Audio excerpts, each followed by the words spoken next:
Hey everyone, Scott here to discuss Spiral from the Book of Saw, starring Chris Rock, Max Mangila, and Samuel motherfucking Jackson, and directed by Darren Lynn Boozman.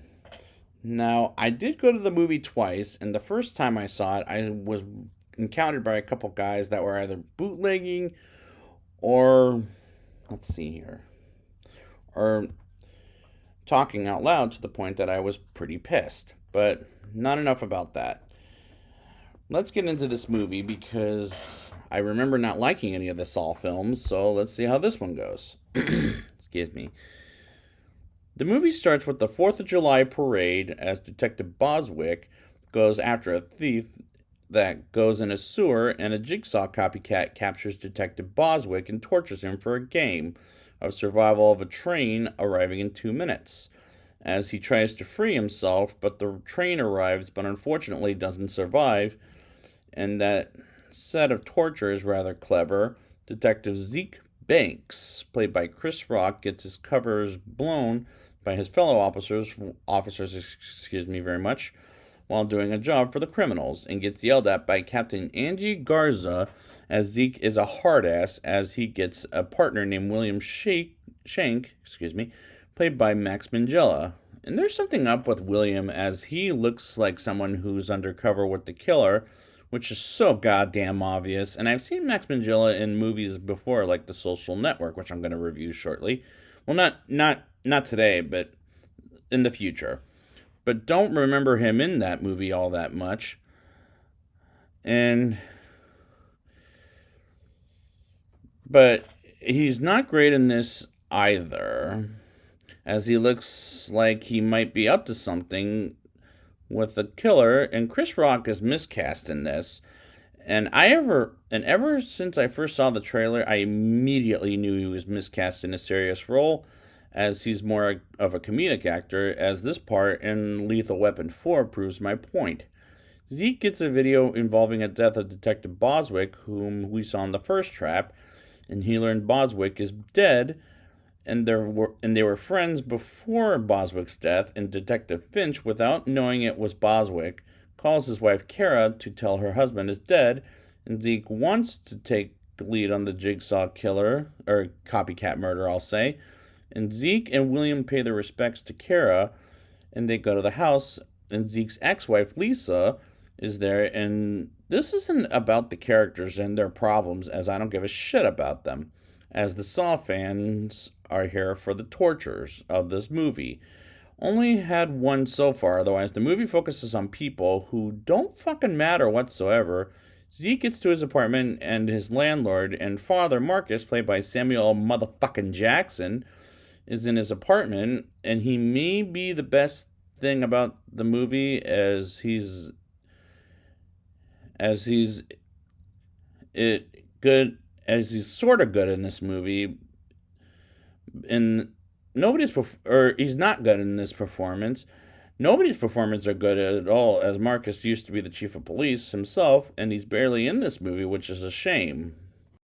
Detective Finch goes solving the case with his partner of the Jigsaw copycat behind Zeke's back, and Detective Finch goes after a suspect, and he gets trapped and tortured himself for shooting a suspect for he pulled over as he flipped him off, and he has his fingers removed, as we'll see later. And I don't know, I don't like how much back and forth this movie goes, like any of the Saw films in general. William calls Zeke, which with the baby crying in the background, which was so obvious to the point I'm thinking he's the killer. It's so obvious it's not funny. The next day, Zeke gets another video from the Jigsaw copycat as the other cops go 2 blocks away and they collect Finch's fingers, which was pretty damn sick. We get another flashback of Zeke getting shot as he requests backup and doesn't help, and they don't help him anyways. And good riddance, because that motherfucker had it coming, as he was making me nervous, and Marcus beats the motherfucker up. And honestly, I'm glad he's dead at this point.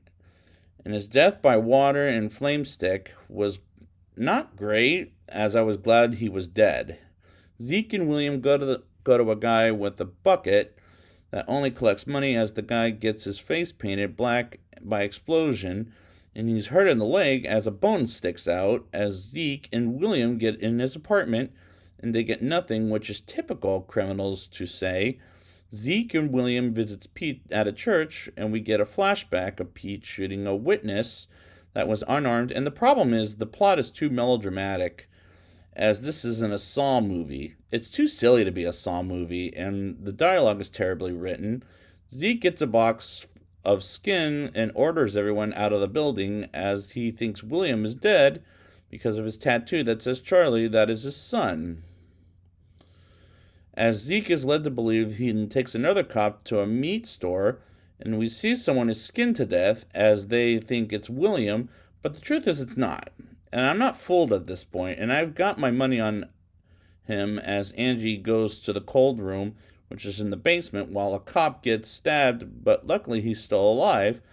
But she dies with the trap by the jigsaw copycat as she's suffocated by wax. That trap is a horrendous death as she looks like the skin of Freddy Krueger, as I didn't care anymore at this point.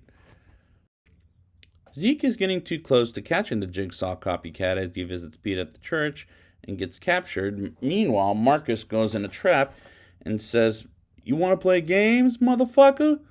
as he gets captured by the jigsaw copycat as well. And all this is making me laugh as I can't take Chris Rock seriously as he's miscast in a serious role as he's a comedic actor, like I said before.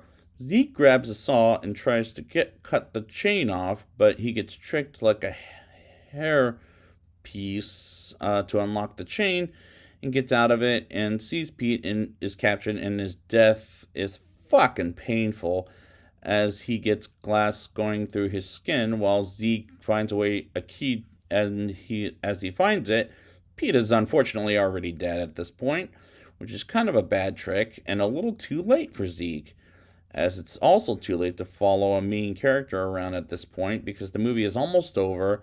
Zeke finds William as the man Pete killed with no weapons, father, as he was the one who killed some of the cops. Can I just say, I fucking knew. Wait. Oh, it was, Shrink, or something like that. I forget his name. And I just fucking knew it at all this time, and I guess it was him the whole movie. William asks Zeke to join him on the killings, and he reluctantly says yes, as long as his dad goes free, and he's too naive and felt unearned. While William calls the cops, Zeke sees Marcus is stuck on some needles, which is so fucking painful, as William tells Zeke to shoot a target in order to get his dad down. If he shoots William, he loses as he has one bullet left, and the twist is way too silly and way too obvious, and Zeke shoots the target and gets Marcus down as a pint of his blood is gone, and Zeke tries to capture William as the cops enter. Marcus gets pulled back up and gets killed and Zeke gets arrested, and Marcus is shot dead, and William gets away, and the climax is way too silly. It wasn't earned at all. Now it's time for the rating. I'll give this movie a 2.7 out of 10. Chris Rock is so miscast in a serious role as this in Lethal Weapon 4 proves my point.